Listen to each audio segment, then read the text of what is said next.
नमस्कार। छठे चरण का चुनाव आज संपन्न होने जा रहा है होगा और सातवें चरण के चुनाव में प्रत्याशियों का जोर शोर आजमाइश हो रही है। उसी क्रम में आज गोरखपुर में सहारा स्टेट ग्राउंड पे इंडिया गठबंधन की एक विशाल जनसभा का आयोजन किया गया था। आइए जानते हैं, कांग्रेस के कुछ कार्यकर्ता मिले हैं इनसे कि इनका इंडिया गठबंधन की सरकार बनती है तो कौन प्रधानमंत्री बनेगा। ये तो कहा नहीं जा सकता है, चुनाव के बाद की बात है। चुनाव में जो भी जीत के जाएंगे वो एक मिल करके अपने नेता का चुनाव करेंगे। ज्यादा उम्मीद है कि माननीय राहुल गांधी जी हमारे नेता चुने जाएंगे इंडिया गठबंधन के। मान लीजिए सपा यहाँ से ज्यादा सीट जीत जाती है तो वो भी अपनी दावेदारी पेश करेगी। बिल्कुल कर सकती है, लेकिन एक सामंजस्य है इंडिया गठबंधन में सारे दलों का। लेकिन ये प्राथमिकता दी जाएगी कि जिस दल के ज्यादा सांसद चुने जाएंगे उसका ही नेता होगा जो प्रधानमंत्री पद को सुशोभित करेगा। इंडिया गठबंधन में विकास के क्या क्या मुद्दे रहेंगे जो मोदी के मुद्दों विकास के मुद्दों को। इंडिया गठबंधन में बहुत से विकास के मुद्दे हैं। जो न्याय पत्र हमारा जारी हुआ है वो एक न्याय पत्र है और उसमें माननीय राहुल गांधी जी ने स्पष्ट कहा है कि हम 30 लाख बेरोजगारों को 3 महीने के अंदर नौकरी देंगे। गरीब परिवार की महिलाओं को प्रति वर्ष 1 लाख रुपया 8,500 रुपया प्रति माह उनके खाते में हम देंगे। इस देश के नौजवान जो ग्रेजुएट हैं, डिप्लोमाधारी हैं, उनके खाते में हम 1 लाख रुपया प्रति वर्ष देंगे। 1 साल की उनकी गारंटी होगी अप्रेंटिसशिप की और अच्छी अप्रेंटिसशिप ट्रेनिंग दी जाएगी और उसके बाद कुशल होंगे और वो दूसरे जगहों पर उनका अपॉइंटमेंट होगा। राहुल गांधी अमेठी से चुनाव क्यों नहीं लड़ रहे हैं? ये देखिए, पार्टी का मामला था। पार्टी ने जो सोचा उसके हम साथ हैं। माननीय राहुल गांधी उसके बगल में लड़ रहे हैं, भारी मतों से जीतेंगे और उनके पार्टी के सबसे बड़े वफादार माननीय शर्मा जी अमेठी से प्रत्याशी हैं और वो भी लाखों वोट से जीतकर इस बार जा रहे हैं पार्लियामेंट में। आप अभी यहाँ जो जनसभा का आयोजन हो रहा है, आप किस जगह से आए हुए हैं? और मैं तो गोरखपुर में रहता हूँ। मूलतः मैं तुमको ही विधानसभा का रहने वाला हूँ, लेकिन मैं मूलतः गोरखपुर में रह रहा हूँ। कांग्रेस पार्टी का एक प्रदेश पदाधिकारी हूँ। एक फ्रंटल लाइन डिवीजन है doctor B.R. Ambedkar employees federation, उसका प्रदेश उपाध्यक्ष है। मैं उमा शंकर आज में रहता हूँ। तो मान लीजिए इंडिया गठबंधन आती है तो युवाओं के लिए जो कह रहे हैं आप रोजगार लाएंगे, ये जो पेपर लीक हो जाता है, इन मुद्दों को कैसे आप। ये तो बहुत श्योर किया है माननीय राहुल गांधी जी ने कि पेपर लीक का नहीं करेगा। पेपर लीक करे, पेपर जो छपता है वो प्राइवेटाइज कर दिया है। प्राइवेट एजेंसियां छाप रही हैं, प्राइवेट एजेंसियों के गोदाम में रखा जा रहा है, फिर वहां से ट्रांसपोर्ट हो रहा है, वहीं से पेपर लीक हो रहा है। इसके पहले जब 2014 से पहले जो भी एग्जाम होते थे वो सरकारी कंपनियां, सरकारी एजेंसियां छापती थी और उसका सप्लाई सरकारी एजेंसी, इसलिए सरकारी अधिकारी उसके लिए जिम्मेदार होते थे। ये कह रहे हैं कि जो ये प्राइवेट का हर बार मुद्दा बना रहे हैं कि अब प्राइवेट को ही रोजगार का सेक्टर बना दिया जाए, क्योंकि ये एक तरह से ये जो छपाई के लिए दे रहे हैं ये भी रोजगार के तहत दे रहे होंगे, तो इसमें लूप होल है बहुत ज्यादा। बहुत, जब प्राइवेटाइज होगा तो लूप होल होगा। अडानी के पोर्टों पे हजारों करोड़ की डेयरी अफीम आ रही है, चरस आ रहा है, कोई कार्रवाई हो रही है? इसके पहले आता था क्या? सबसे बड़ी बात है जो आपने कहा, प्राइवेट कर देंगे, प्राइवेट सेक्टर में जाएगा, आरक्षण खत्म हो जाएगा, वहाँ कोई आरक्षण नहीं है।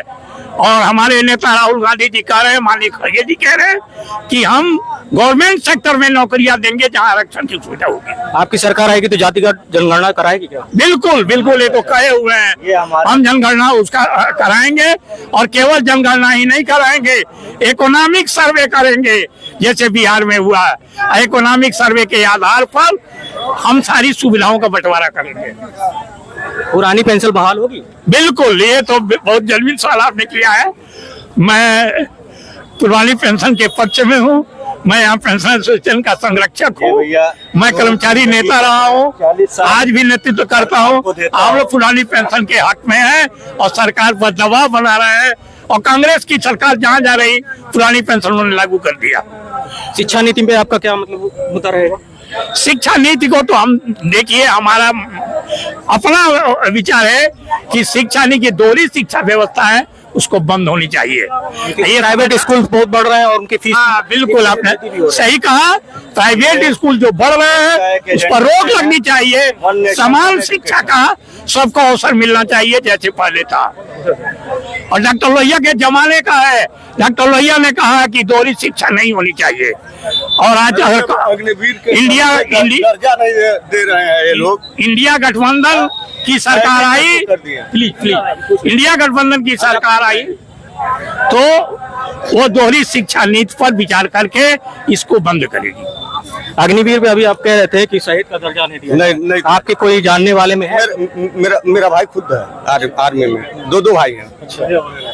तो ये जो अग्निवीर योजना आई है ये सैनिकों के मनोबल को तोड़ता है, यानी उनके परिवार सुरक्षित नहीं माने जा रहे हैं। 5 साल में आप क्या कर देंगे? 5 साल की कोई योजना होती है वो? आप इस सरकार से क्या उम्मीद करेंगे कि उस योजना में क्या करें? इस योजना के रेगुलर जो है वही बहाल कर दे। अच्छा, यानी आप चाह रहे हैं कि सेना में भर्तियां जो पूर्व तरीके से हो रही थी वही है। हम विश्वकर्मा समाज से हैं। विश्वकर्मा समाज से जी। आपका शुभ नाम?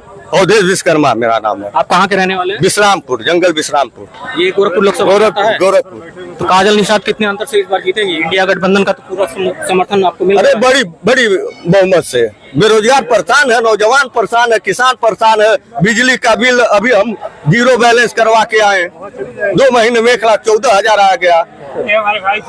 यानी यहाँ आम आदमी पूरी तरीके से परेशान है। और विशाल जो 400 आता था। पराई चीनी मिल में जो कर्मचारी काम कर रहे थे वो आज 2022 से अनशन कर रहे हैं। उनको BRS नहीं दिया चीनी मिल ने। तो ये सरकार आएगी तो चीनी मिलों को ये सरकार आएगी तो उस पर विचार करेगी, गंभीरता के साथ विचार करेगी। यानी जैसे कि इन्होंने आया अपना मुद्दा रखा था पहले कि उर्वरक जब भी आएंगे हम अपना उर्वरक फैक्ट्री शुरू करेंगे। तो इंडिया गठबंधन आएगी तो क्या चीनी मिलों को शुरू करेगी? ये प्राथमिकता का देखिए, ये चीनी का कटोरा कहा जाता था देवरिया जनपद। उस समय जरिए कुछ नहीं, एक था 14 चीनी मिलें थी। एक अब बड़े सारी चीनी मिलें बंद गई हैं, केवल एक ढाड़ा चीनी मिल चल रही है, एक सेवरई चल रही है और चीनी मिलें सारी बंद हो गई। देवरिया की सारी मिलें बंद है, रामपुर केवल एक चली है। तो ये सारे गन्ना किसानों का जो आय का जो स्रोत था गन्ना, वो आज परेशान है, उनके साथ कोई आय का स्रोत नहीं रह गया। गन्ना किसानों के मूल्यों में वृद्धि होगा क्या? वृद्धि करना ही पड़ेगा। 7 साल हो गया माननीय योगी जी को, उन्होंने केवल 35 रुपया पर क्विंटल बढ़ाया है गन्ना किसानों का। फर्टिलाइजर का रेट बढ़ा है, पेस्टिसाइड का रेट बढ़ा है, जितने कृषि निवेश हैं उनका रेट बढ़ा है, लेकिन माननीय योगी जी ने केवल 35 रुपया पर क्विंटल बढ़ाया। ये गन्ना किसानों के साथ न्याय है। ये दिल्ली में बार बार जो किसान पहुंच जा रहे हैं अपना MSP के मांग को लेकर, इंडिया गठबंधन का इस पे क्या विचार है? ये तो कह दिया उन्होंने कि मैं MSP को कानूनी दर्जा देने का कानून पास कर देंगे। ये माननीय राहुल गांधी हमारे घोषणा पत्र में है कि MSP को हम कानूनी दर्जा देने का बिल पास कर देंगे। ये मंगलसूत्र वाला अफवाह क्या है? मंगलसूत्र माननीय मोदी जी की मन की बात है, उल जलूल बात करते, मैं नहीं करना चाहता उस पर। वो माननीय प्रधानमंत्री है, उनके ऊपर कोई मैं वो नहीं करना चाहता। इतने बड़े पद पर आकर आए आदमी मंगलसूत्र की बात करे, कहे कि यार ये सरकार आएगी तो आपकी एक भैंस लेके चली जाएगी, आपका मंगलसूत्र छीन ले लेगी, आपके घर के एक्सरे करके जितने जेवर है उसमें निकाल लेगी। ये तो बड़ी प्रधानमंत्री स्तर के व्यक्ति की यह बात नहीं है। आप क्या कह रहे थे अभी? हम कहें रामचरितमानस आप जानते हैं, हिंदू समाज से हैं। रामचरितमानस में लिखा है, बाँझ क्या जाने प्रसव की पीड़ा। बाँझ क्या जाने, बहुत गहरी बात कह रहे हैं कि प्रसव क्योंकि वो उनके पास परिवार नहीं है, इसी आधार पे आप कह रहे हैं? नहीं, मैं इस आधार पर नहीं कह रहा हूँ। मंगलसूत्र वाली जो बात कहें आप, हर परिवार में लोग हैं। अच्छा ये बताइए, मंगलसूत्र सभी लोग छोड़ दें, सब आप हो चाहे हम हो चाहे कोई भी हो, मंगलसूत्र किसी को न बांधे तो क्या हम सभ्य समाज के हो जाएंगे? हम तो सभ्य समाज के नहीं ना। मोदी जी के ठीक है परिवार है, छोड़ दिए, त्याग दिए, माननीय प्रधानमंत्री जी, तो क्या इसका मतलब पूरा देश त्याग कर दे? ये मंगलसूत्र वाली क्या बात है? क्यों इस पे क्या चर्चा, क्या बहस? हिंदू मुस्लिम पे क्या बहस? रोजगार पे आपका क्या विचार रहेगा? रोजगार देख लीजिए, पेपर लीक वाला मामला। तेजस्वी का सरकार था, यूपी के सटे बॉर्डर लाइन गोरखपुर के बच्चे हो गए। नीतीश और तेजस्वी का सरकार हुआ तो हमारे घर के बेटी बहन बेटे हो गए। तो नीतीश तो इस बार फिर टप से कूद के वहां चले गए एनडीए में, तो क्या होगा? अब देख लीजिए, पेपर लीक हो गया, पेपर लीक हो गया। वहाँ जो पेपर करवा वहाँ भी नीतीश गैला बोझा बने, यानी नीतीश का बैक पैक हो जाएगा इस बार। कहानी हिट बमरे तक साल जी जैसे मर जाइए, ऐसे चलत रह चली नहीं पौधा देखा तो ऐसे मर जाइए, बीमार पड़ल बाटे। यानी उनकी सीटें बता दे भैया, जो जनता के साथ घात करेगा उसका विनाश भगवान करेंगे, उसका विनाश तय है। यानी बार बार ये दल बदल करते हैं, यानी इनके जनता को कितनी बार लूटोगे? जनता को कितनी बनाने का तुम कितना चलेगा? नहीं चल पाएगा। उसका भी एक बात की है मोदी जी, एक कितना सिटी हमको गिना दीजिए। कहे 15 लाख खाते में अपने। अभी राजस्थान का चुनाव हुआ, वहाँ बोले 400 में सिलेंडर देंगे, दिए? गोरखपुर है, वो एनडीए गठबंधन कह रही है कि 400 सीटें ला रही हैं। आपकी इंडिया गठबंधन कितनी सीटें माइनस 545 में 400 माइनस कर दीजिए, कितने सीटें ला रही है? बस वही है।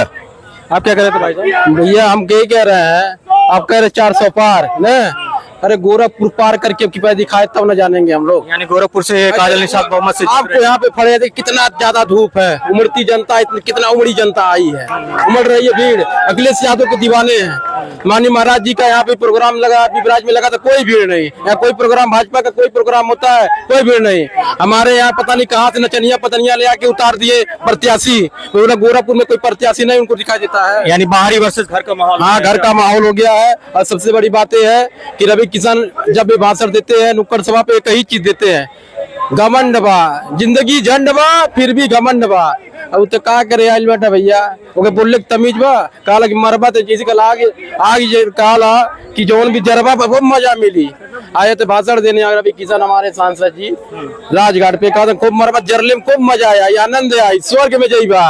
ये तो बोले क्या नेता की शैली है। काजल निषाद आएंगी तो युवाओं के लिए क्या क्या?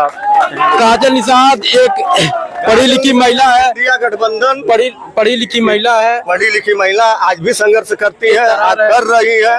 यही आपके बगल में जब आप देख रहे थे संवाद क्रांति, खबर सच से सच तक। Like share subscribe for latest news updates.